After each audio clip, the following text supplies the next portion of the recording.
Welcome to the Executive Coach Podcast. Today is a short episode and fairly off the cuff. I wanted to refer to a piece of feedback. You can go and see this feedback. It's from a real person. This guy is a finance director and he is on my LinkedIn recommendations.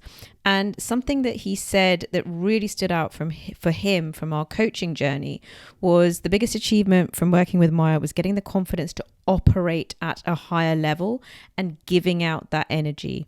What's been most powerful is the ability to say, I know how to do this. I know what I'm talking about, and this is what you're getting from me. I'm going to say no to these meetings. And off the back of that comes better time management, work-life balance, etc. And everything else falls out from that. And you can go and read the rest of that in detail. I'm on LinkedIn. My name is Maya Goodker. And so you can just find me there and scroll down, have a look at all my recommendations. But the reason why I wanted to start with that was because it was something that I kind of did sort of on the sidelines with him. It was the end of a coaching session when I said to him, between now and next time, what I really want you to do is picture yourself at that next level. That's what you want to achieve. What I want for you is, as you wake up in the morning, I want you to summon that energy. I want you to summon that next level leader energy. As you look around the room, as you get ready for your day, as you then head off into the office, I want you to embody what it feels like to be at that level already and act as if you're operating at that level. And that's where the title of today's episode comes in. Get promoted, act like a leader before the title. And I have referred to this personal example a few times, but when I was at manager level, so this is a long time ago, I asked the partner of the team, what would stop me from reaching the next level? And I had to ask it in a specific way. And I get into quite a lot of detail of how I finally managed to get that out of him. And I was expecting all kinds of things, but instead it was about my posture. It was the way I was putting myself forward in meetings. He hadn't bothered to look in detail at my work and think about all of that stuff. No, he was making these really high level decisions about my executive presence just by his small impressions of me. That's all he had to go on. And so with that in mind, we get to choose how we show up. There was one guy that was so much more experienced than the rest of us when I was at KPMG. But in those days, he was quite rare in the sense that he had a working from home arrangement. He homeschooled his kids, but he basically acted as if he had a sign across his forehead saying, I only want to stay at this level. I'm not going beyond that. We all leapfrogged past him, even though he had such depth of experience. And it was because he was not summoning that next level leader energy. He decided that he'd got a good deal and that he wanted to stay at that level. And he was going to sort of wear that as a badge on his forehead. So I always say to people, what energy are you operating from? Are you operating from the energy of your current level, or are you operating for the energy of your desired level? When I was at KPMG, I ran the Women's Network, and I was lucky enough to have a lot of meetings, steering group meetings with board level women, senior partners of the organization. At that time, I was a manager. I then threw my hat in the ring for a director level role, and they sponsored me, they supported me and made sure that I was taken forward into that process. And they did that because they had spent many a time with me around the steering group table, hearing me talk about high level strategic issues. And they had decided that I was director material because that was the energy that I was bringing. I worked with them as equals. I saw them eye to eye, and they thought absolutely she should be going for that role.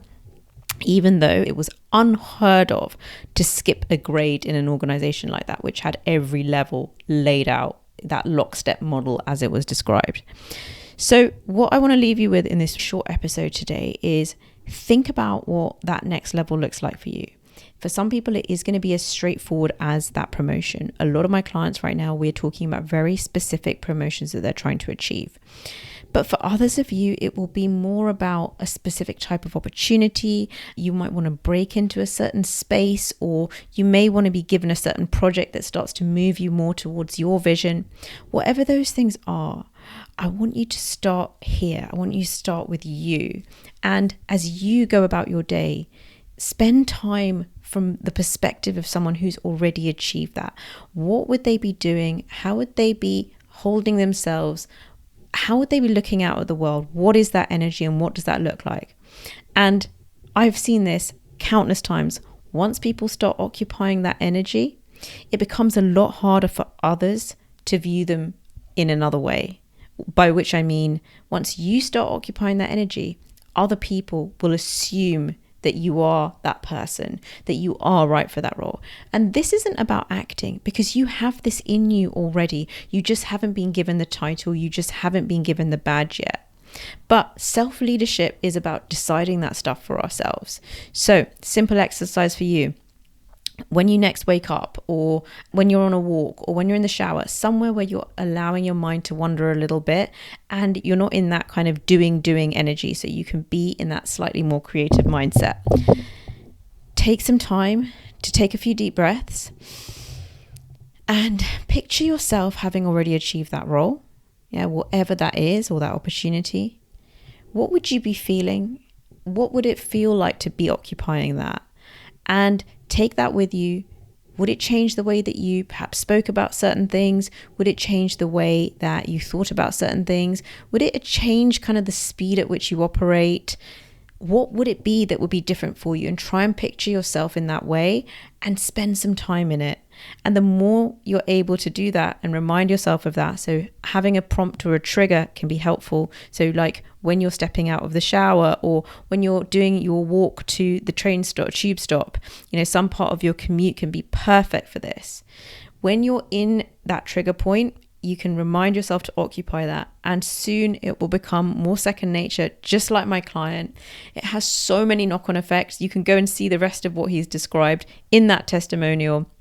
And I'd love you to give this a try. It is an identity thing, and you have it within you. You don't need to wait for somebody else to give you the title. Once you do that for yourself, it will be so much easier for other people to picture you in that way. And that is often a huge part of the battle, or huge part of the outcome being achieved. So I hope that will give you some food for thought and an activity to go and try out. Don't just listen to this, actually try it out, and try it out for a few days and let me know. My details in the bottom. I'm going to put my LinkedIn in the bottom as well, so you can easily find me and you can easily go and find that testimonial as well. All right, I look forward to connecting with you next time, and hopefully I will be connecting with you on LinkedIn as well. All right, take care. Bye-bye.